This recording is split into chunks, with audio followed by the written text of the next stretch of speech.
السلام علیکم میرے پیارے دوستو، کیا آج آپ نئی کہانی کے لیے تیار ہیں؟ جی تو یہ ہے کہانی صفائی ایک اچھی عادت ہے۔ فہد اور رضا دو بھائی تھے، لیکن دونوں کی عادت ایک دوسرے سے مختلف تھی۔ فہد ہمیشہ صاف ستھرا رہتا، جبکہ رضا اپنی صفائی کا بالکل خیال نہ رکھتا تھا۔ ایک دن دونوں اسکول سے آئے۔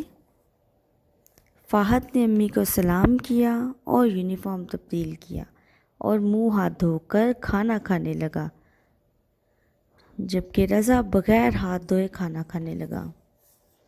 امی نے دیکھا تو بہت ناراض ہوئی اور کہا کہ بیٹا پہلے منہ ہاتھ دھو لو پھر کھانا کھاؤ، لیکن رضا نے ہمیشہ کی طرح امی کی بات کو ٹال دیا اور کھانا کھانے لگا۔ کھانے کے بعد فہد اور رضا سونے کے لیے چلے گئے۔ کچھ دیر بعد کمرے سے رضا کے رونے کی آوازیں آنے لگیں۔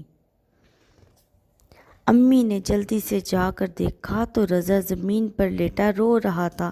آئے میرے پیٹ میں درد ہے، بہت درد ہو رہی ہے، ماما بہت درد ہو رہی ہے۔ امی رضا کو ڈاکٹر کے پاس لے گئی۔ ڈاکٹر نے دیکھا کہ رضا بالکل صاف ستھرا نہیں تھا۔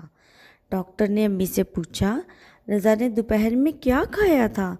امی نے جواب دیا، ڈاکٹر صاحب سب نے سبزی کھائی، لیکن کسی کے پیٹ میں درد نہیں ہوا سوائے رضا کے۔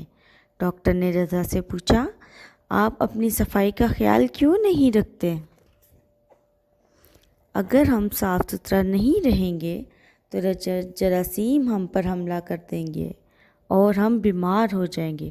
دیکھو فہد کتنا صاف ستھرا ہے، اس لیے وہ صحت مند ہے۔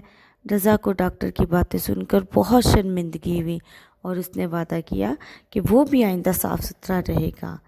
اور بچوں، آپ کو پتہ ہے کہ صفائی نصف ایمان ہے، تو اس لیے ہم سب کو بھی صاف ستھرا رہنا چاہیے۔ اگر آپ کی یہ ویڈیو بہت پسند آئی تو پلیز اس ویڈیو کو لائک، شیئر اور سبسکرائب کرنا مت بھولیے گا۔ اللہ حافظ۔